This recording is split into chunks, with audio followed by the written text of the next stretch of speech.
Welcome to the TOEFL Listening section.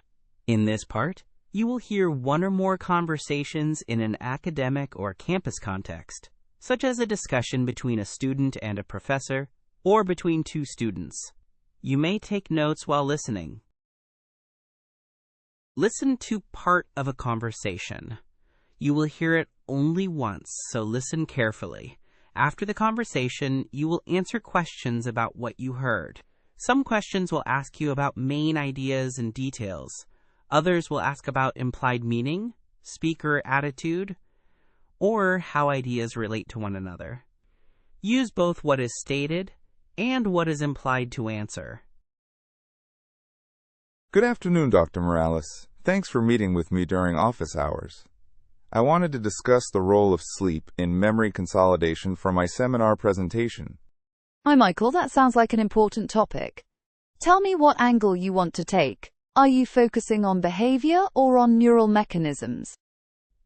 I want to cover both, but I am particularly unsure about how different sleep stages contribute to learning and retention. I read a few papers, but the findings seemed complex. That is a common reaction. The field distinguishes at least two complementary processes: synaptic consolidation, which happens quickly, and systems consolidation, which can unfold over sleep cycles. Can you explain the difference in simple terms? Yes, please. Synaptic consolidation involves strengthening or weakening of synapses soon after learning. It depends on local plasticity mechanisms. Systems consolidation is the gradual reorganization of memory representations between the hippocampus and neocortex, often across sleep. So systems consolidation is the one that needs sleep more explicitly. Exactly. Many studies point to slow-wave sleep as a critical window for hippocampal to neocortical transfer of declarative memories. Why slow-wave sleep? How does it facilitate transfer? During slow-wave sleep, you see large amplitude, slow oscillations, and sleep spindles on the EEG. These rhythms coordinate hippocampal sharp-wave ripples, which contain replayed sequences of activity.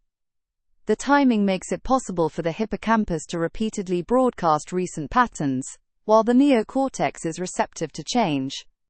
You mentioned replay. Are those actual replays of the waking experience?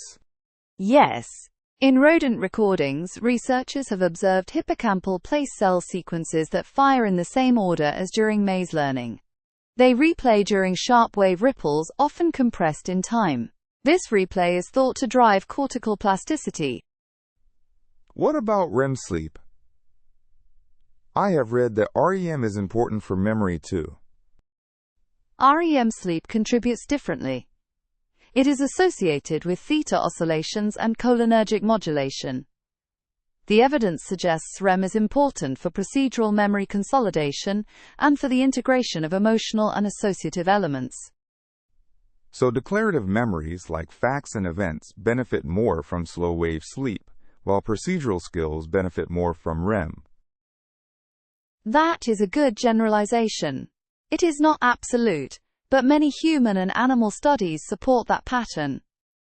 For example, vocabulary learning often correlates with slow-wave activity, and motor sequence learning benefits from REM-rich naps. Are there experiments in humans that show causal effects, rather than just correlations? Yes, there are a few clever manipulations. One method is targeted memory reactivation, TMR. In TMR, researchers present odor or sound cues during learning, then present the same cues during slow-wave sleep. The cued memories show greater retention later. I think I read about the odor study, where an odor associated with learning improved recall when presented during slow-wave sleep. Correct. That study provided causal evidence that cueing during slow-wave sleep biases reactivation and improves consolidation.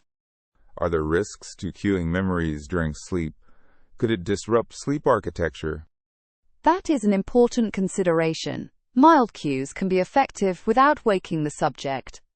But louder or poorly timed cues can fragment sleep, and then the benefit disappears or becomes negative. How about the role of sleep spindles? You mentioned them earlier.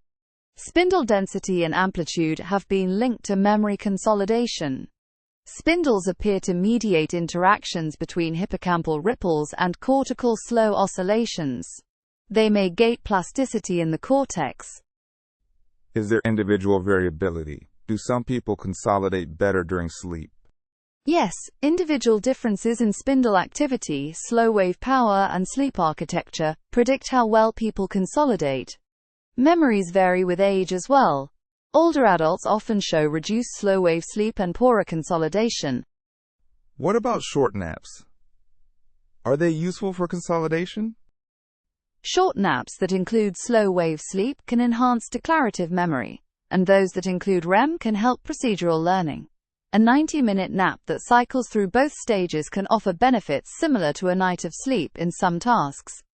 You referred earlier to systems consolidation unfolding across sleep cycles. How long does that process take? It can be rapid for some memories over 1 or 2 nights, but other memories may require repeated reactivation over weeks or months. Systems consolidation is gradual and depends on rehearsal and ongoing reactivation.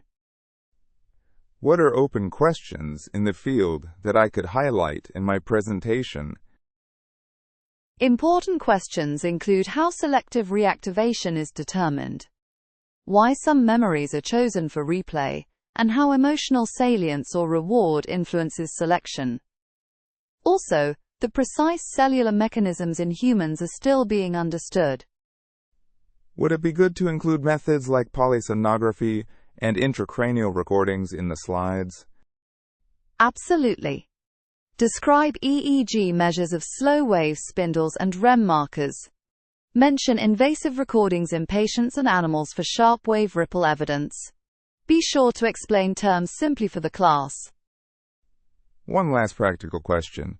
Should students study right before sleep to exploit consolidation? Studying before sleep can be beneficial, especially for declarative material. If possible, a period of sleep following study helps systems consolidation. But study quality and spacing still matter. Sleep is not a substitute for meaningful encoding. That helps a lot. Thank you. I will organize the presentation around slow wave sleep for declarative memory, REM for procedural memory, and include TMR and spindle mechanisms. That sounds like a clear structure. Try to include at least one concrete study as an example and end with open questions. Good luck, Michael. Thanks, Dr. Morales. I appreciate your guidance.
Listen again to part of the conversation. Then answer the question. Targeted memory reactivation involves presenting cues during slow-wave sleep to bias the hippocampal replay of recent memories.